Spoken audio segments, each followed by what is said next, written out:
Existe um livro na Bíblia que fala sobre o fim do mundo, mas também sobre uma vitória final que já está garantida.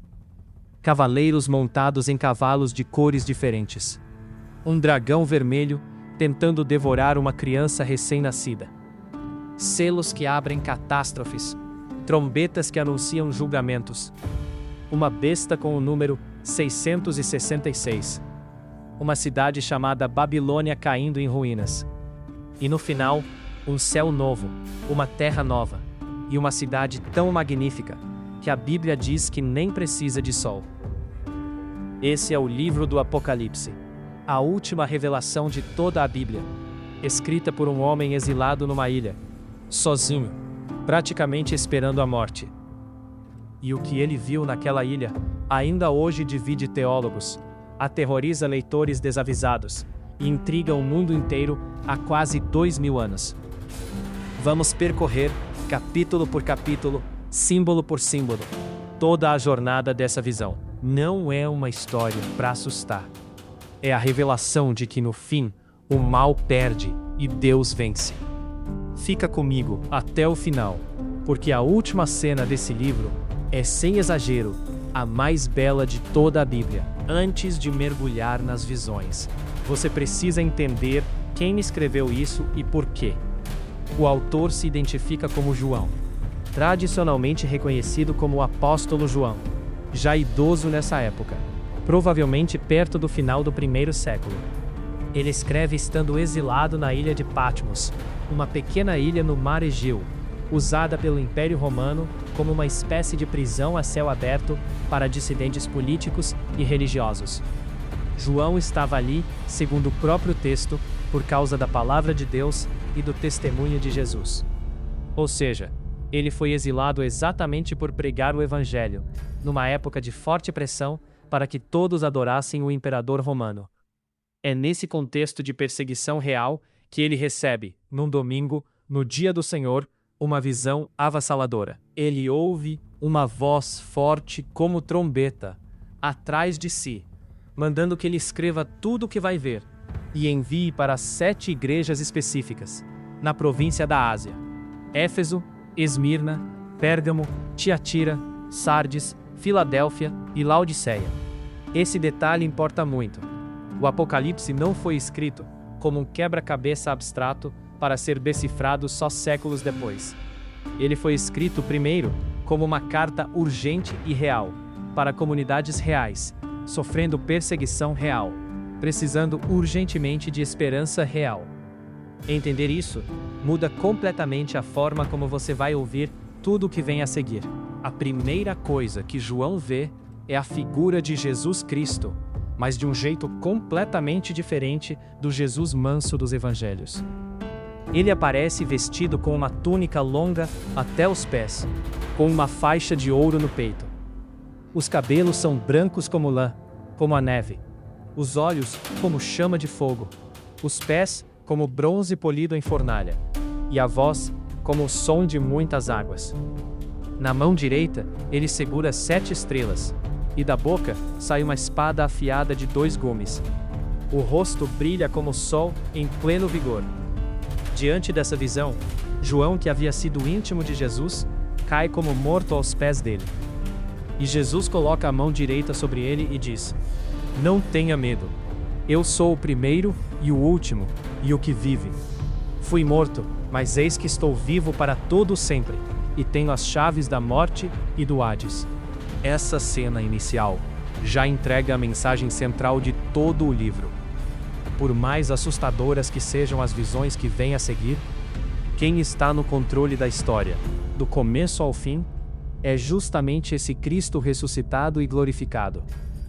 As 7 estrelas representam os anjos das 7 igrejas, e os 7 candeeiros de ouro ao redor de Jesus representam as próprias 7 igrejas.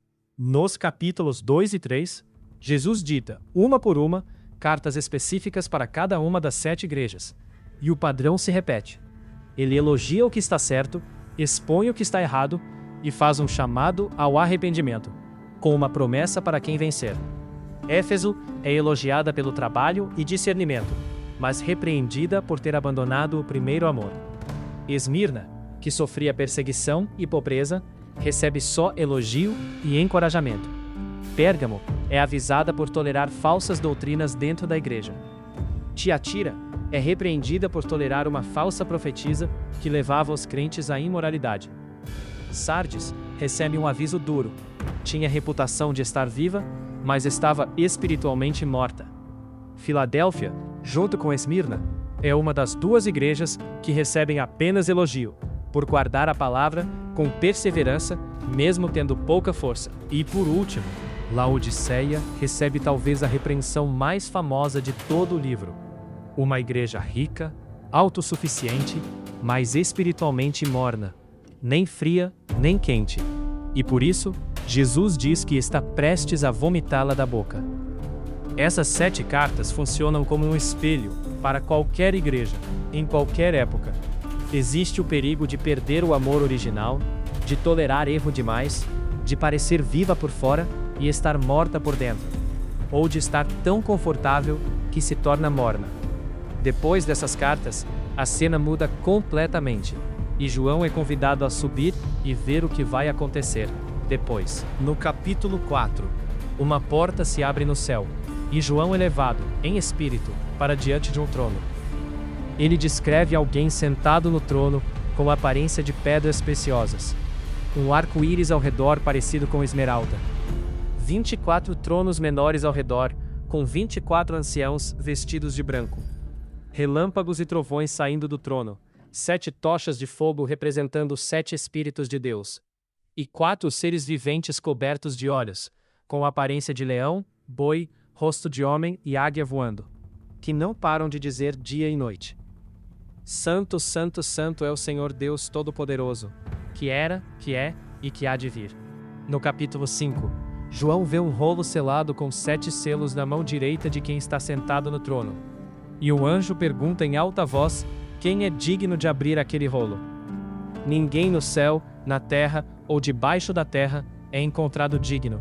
E João começa a chorar muito, até que um dos anciãos diz: Não chore, eis que o leão da tribo de Judá, a raiz de Davi, venceu.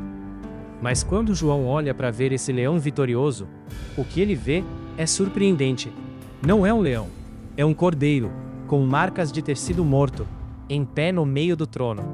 A vitória de Cristo não veio pela força de um leão, veio pelo sacrifício de um cordeiro. E é esse cordeiro que se adianta e toma o rolo da mão de Deus, sendo imediatamente adorado por toda a criação. O cordeiro começa a abrir os selos, um por um, e cada selo desencadeia um evento. Ao abrir o primeiro selo, surge um cavalo branco, e seu cavaleiro sai vencendo, com um arco e uma coroa, para conquistar.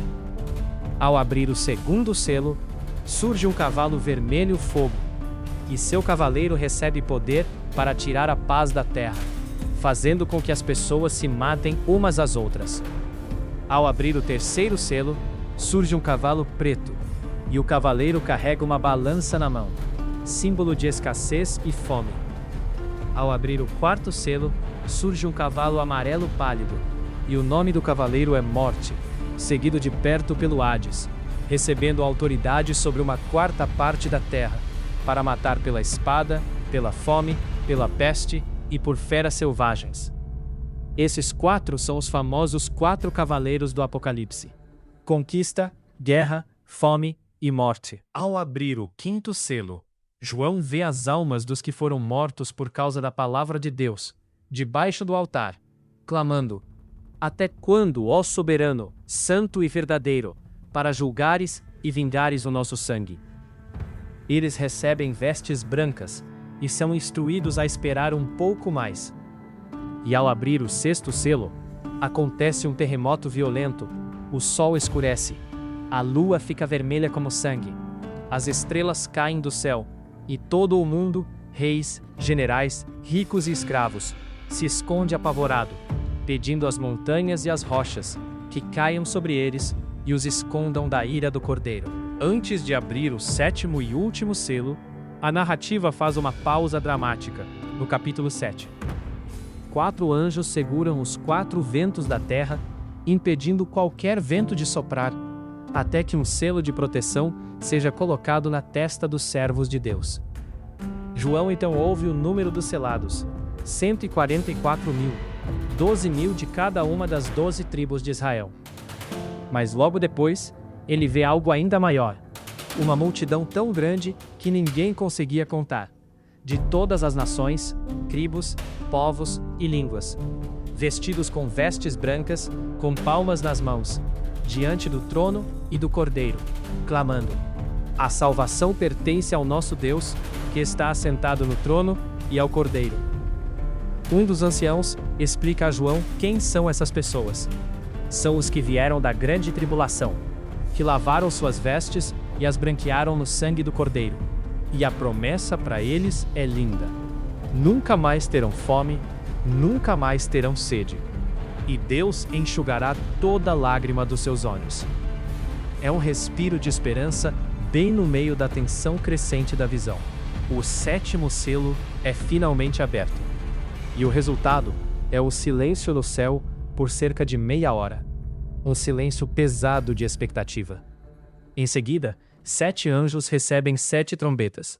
E cada uma, ao ser tocada, desencadeia um novo julgamento, ainda mais intenso que os selos. A primeira trombeta traz saraiva e fogo misturados com sangue, queimando 1/3 da terra e das árvores. A segunda faz uma grande montanha em chamas cair no mar, transformando 1/3 do mar em sangue. A terceira faz uma estrela chamada absinto cair sobre os rios e fontes, tornando as águas amargas. A quarta escurece 1/3 do sol, da lua e das estrelas. Depois dessas 4, um anjo voa anunciando 3 ais, avisando que as próximas 3 trombetas serão ainda piores. A quinta libera gafanhotos vindos do abismo, com aparência de cavalos preparados para a batalha, rostos humanos e poder de ferroada como escorpião, com ordem de atormentar, mas não matar, por 5 meses. Apenas quem não tinha o selo de Deus na testa. A sexta libera 4 anjos presos junto ao rio Eufrates, à frente de um exército gigantesco, resultando na morte de 1/3 da humanidade. E, mesmo depois de tudo isso, os sobreviventes não se arrependem, continuando a adorar ídolos e a praticar assassinatos e feitiçarias. A 7ª trombeta só vai soar mais adiante. Mas antes disso, a visão faz outra pausa importante. No capítulo 10, um anjo poderoso desce do céu envolto numa nuvem, com um arco-íris sobre a cabeça, segurando um pequeno livro aberto. Ele coloca o pé direito no mar e o pé esquerdo na terra, e grita, e 7 trovões respondem. João está prestes a escrever o que os trovões disseram, mas é impedido, recebendo ordem de selar aquilo. O anjo então manda João comer o livrinho, avisando que na boca será doce como mel, mas no estômago será amargo, o que de fato acontece, simbolizando como a mensagem de Deus pode ser doce ao receber, mas amarga ao proclamar em meio a um mundo hostil. No capítulo 11, surgem 2 testemunhas, com poder para profetizar durante 1260 dias, com poder de fechar o céu e transformar água em sangue, protegidas por fogo que sai da própria boca, contra quem tentar feri-las. Mas, ao terminarem seu testemunho, a besta que sobe do abismo as vence e mata, e seus corpos ficam expostos publicamente por 3 dias e meio, com o mundo celebrando aliviado. Só que depois desses 3 dias e meio, um fôlego de vida de Deus entra nelas, e elas se levantam diante de todos, sendo levadas ao céu numa nuvem, enquanto um grande terremoto atinge a cidade. Logo depois, a 7ª trombeta finalmente soa, e vozes no céu declaram que o reino do mundo se tornou o reino do nosso Senhor e do seu Cristo, que reinará para todo sempre. O capítulo 12 volta atrás na narrativa para explicar a origem espiritual de todo esse conflito. João vê um sinal grandioso no céu: uma mulher vestida do sol, com a lua debaixo dos pés e uma coroa de 12 estrelas na cabeça, grávida e gritando de dor, prestes a dar à luz. E surge outro sinal, aterrorizante: um imenso dragão vermelho, com 7 cabeças, 10 chifres e 7 coroas, com a cauda varrendo 1/3 das estrelas do céu. O dragão se posiciona diante da mulher, esperando para devorar a criança assim que nascesse.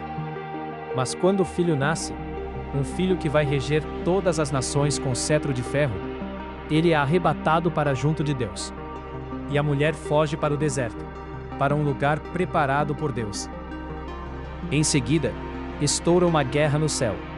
Miguel e seus anjos lutam contra o dragão. E o dragão e seus anjos são derrotados e lançados definitivamente para a terra. Uma voz no céu declara que aquele dragão, identificado como a antiga serpente, chamada Diabo e Satanás, o acusador dos nossos irmãos, foi vencido pelo sangue do Cordeiro e pela palavra do testemunho dos cristãos. Furioso por saber que lhe resta pouco tempo, o dragão persegue a mulher, mas ela recebe asas para fugir. E o dragão, sem conseguir alcançá-la, vai fazer guerra contra o restante da sua descendência, os que guardam os mandamentos de Deus e mantêm o testemunho de Jesus. É exatamente essa guerra contra os fiéis que o capítulo 13 detalha. O dragão convoca 2 bestas para agir em seu nome. A primeira sobe do mar, com 7 cabeças e 10 chifres, parecida com um leopardo, com pés como de urso e boca como de leão. E o dragão lhe dá seu poder, seu trono e grande autoridade. Uma das cabeças dessa besta parece ter recebido um ferimento mortal. Mas o ferimento é curado, e o mundo inteiro, maravilhado, segue a besta e adora o dragão que lhe deu autoridade. Essa besta recebe poder para guerrear contra os santos e vencê-los, e autoridade sobre toda tribo, povo, língua e nação, durante 42 meses. A segunda besta sobe da terra, com 2 chifres como de cordeiro, mas falando como dragão. E faz com que todos adorem a primeira besta, realizando sinais grandiosos, inclusive fazendo fogo descer do céu. Ela obriga todos, pequenos e grandes, ricos e pobres, a receberem uma marca na mão direita ou na testa, sem a qual ninguém pode comprar ou vender. E então vem um dos versículos mais comentados de toda a Bíblia. Aqui há sabedoria. Aquele que tem entendimento, calcule o número da besta, pois é o número de um homem. Seu número é 666. É um dos símbolos mais debatidos entre estudiosos até hoje, geralmente associado a um sistema de poder que exige lealdade total, em oposição à lealdade exclusiva devida a Deus. O capítulo 14 traz um contraste de esperança. O Cordeiro aparece de pé sobre o Monte Sião, junto com os 144.000, cantando um cântico novo, que só eles podem aprender. 3 anjos voam, anunciando mensagens fortes. O primeiro prega o Evangelho eterno. O segundo anuncia que a grande Babilônia caiu. E o terceiro alerta sobre o juízo reservado a quem adorar a besta. Em seguida, uma voz do céu declara bem-aventurados os que morrem no Senhor. A cena se transforma numa dupla colheita da terra, preparando o julgamento final. Nos capítulos 15 e 16, 7 anjos recebem 7 taças contendo a ira final de Deus, o último conjunto de julgamentos antes do desfecho. A primeira taça causa feridas em quem tem a marca da besta. A segunda transforma o mar inteiro em sangue. A terceira transforma rios e fontes em sangue. A quarta intensifica o calor do sol, queimando as pessoas. A quinta mergulha o próprio trono da besta em trevas. A sexta seca o rio Eufrates, preparando o caminho para os reis do Oriente, e reúne espíritos imundos, que convocam os reis da terra para a batalha no lugar chamado em hebraico Armagedon. E a sétima taça, derramada no ar, provoca a maior declaração de toda a sequência. Uma voz forte, vinda do trono, diz simplesmente: "Está feito", seguida de relâmpagos, trovões e o maior terremoto que a humanidade já viu. Tão forte que divide a grande cidade em 3 partes e faz desmoronarem as cidades das nações. Os capítulos 17 e 18 se dedicam inteiramente à queda de uma figura simbólica central, a grande prostituta, também chamada de Babilônia, a Grande. Ela é descrita sentada sobre a besta escarlate de 7 cabeças e 10 chifres, vestida de púrpura e escarlate, coberta de ouro e pedras preciosas, embriagada com o sangue dos santos e das testemunhas de Jesus. Ela representa um sistema de poder corrupto, luxuoso e violento contra o povo de Deus, aliado das nações da terra. Um anjo explica a João o significado dos símbolos. As 7 cabeças representam 7 montes e também 7 reis, e os 10 chifres representam 10 reis que por um breve tempo dão seu poder à besta, até se voltarem contra a própria prostituta e a destruírem completamente. No capítulo 18, um anjo desce do céu, anunciando em alta voz: Caiu a grande Babilônia, e surge um lamento dos reis, dos mercadores e dos marinheiros da terra, que choram a queda repentina dessa cidade, que em uma única hora perde toda a sua riqueza. É um retrato de como todo o sistema construído sobre injustiça, luxo e opressão, por mais sólido que pareça, está destinado a desmoronar diante do julgamento de Deus. E em contraste com o choro dos poderosos da terra, uma voz no céu convoca a alegria. Alegre-se sobre ela, ó céu. Alegrem-se apóstolos e profetas, porque Deus, ao julgá-la, fez justiça a vocês. O capítulo 19 abre com uma explosão de louvor no céu. Multidões clamando Aleluia repetidamente, celebrando o julgamento justo de Deus e anunciando as bodas do Cordeiro, onde a noiva, a igreja, está preparada e vestida de linho fino, puro e brilhante. Em seguida, vem uma das cenas mais impactantes de todo o livro. O céu se abre e surge um cavalo branco montado por alguém chamado Fiel e Verdadeiro, que julga e guerreia com justiça. Seus olhos são como chama de fogo, tem muitas coroas na cabeça, um nome escrito que só ele mesmo conhece. Está vestido com uma roupa tingida de sangue, e seu nome é a Palavra de Deus. Os exércitos do céu o seguem, vestidos de linho fino branco, montados em cavalos brancos. Da boca dele sai uma espada afiada, para ferir as nações, e ele reinará com o cetro de ferro. No manto e na coxa está escrito um nome: Rei dos Reis e Senhor dos Senhores. A besta, os reis da terra e seus exércitos se reúnem para guerrear contra esse cavaleiro. Mas a batalha nem chega a acontecer como uma luta equilibrada. A besta e o falso profeta são capturados e lançados vivos no lago de fogo ardente com enxofre. E o restante do exército é morto pela espada que sai da boca daquele que estava montado no cavalo.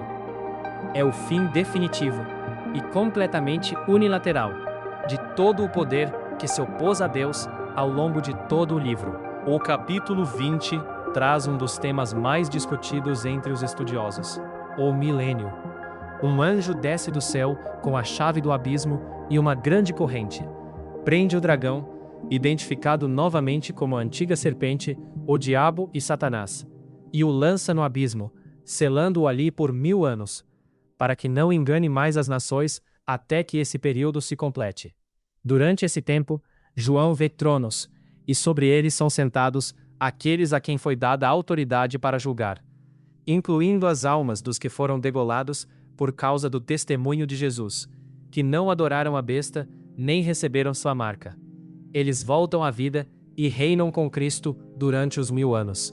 Depois desse período, Satanás é solto por um pouco de tempo e sai para enganar as nações, reunindo um exército numeroso como a areia do mar, para cercar o acampamento dos santos. Mas desce fogo do céu e os consome, e o diabo é finalmente lançado no lago de fogo, junto com a besta e o falso profeta, onde serão atormentados dia e noite para todo sempre. Em seguida, vem o julgamento final. Um grande trono branco aparece, diante do qual terra e céu fogem, e todos os mortos, grandes e pequenos, são julgados de acordo com o que está escrito nos livros, e de acordo com as suas obras. Quem não é encontrado escrito no livro da vida é lançado no lago de fogo, chamado nesse ponto de a segunda morte. E então, Depois de toda essa jornada de julgamento, guerra e queda, chegamos ao capítulo mais belo de todo o Apocalipse. João vê um novo céu e uma nova terra, porque o primeiro céu e a primeira terra passaram, e o mar já não existe mais. Ele vê a cidade santa, a nova Jerusalém, descendo do céu, preparada como uma noiva adornada para o seu marido. E uma voz forte, vinda do próprio trono, anuncia: Eis que o tabernáculo de Deus está com os homens, e ele viverá com eles. E vem a promessa mais consoladora de toda a Bíblia: Deus enxugará dos seus olhos toda lágrima. Não haverá mais morte, nem tristeza, nem choro, nem dor, porque as primeiras coisas já passaram. A Nova Jerusalém é descrita em detalhes extraordinários. 12 portas, cada uma feita de uma única pérola, nomeadas conforme as 12 tribos de Israel. 12 fundamentos, nomeados conforme os 12 apóstolos do Cordeiro. Suas medidas formam um cubo perfeito, e a cidade inteira é feita de ouro puro, tão puro que parece vidro transparente. João não vê templo algum na cidade, porque o próprio Senhor Deus Todo-Poderoso e o Cordeiro são o seu templo. A cidade não precisa de sol nem de lua, porque a glória de Deus a ilumina. No último capítulo, um rio de água da vida corre do trono de Deus e do Cordeiro. E a árvore da vida está em ambos os lados do rio, produzindo 12 frutos, e suas folhas servem para a cura das nações. Não haverá mais maldição alguma. Os servos de Deus verão a sua face, e reinarão para todo o sempre. O livro termina com um convite urgente. Jesus diz que vem em breve. E o Espírito e a noiva dizem: Vem, convidando quem tiver sede a vir e beber gratuitamente da água da vida. Depois de todas as visões e julgamentos que atravessamos nesse vídeo, a mensagem final do Apocalipse não é medo, é esperança. É a certeza de que a história caminha para um final onde Deus enxuga toda lágrima e habita para sempre com o seu povo.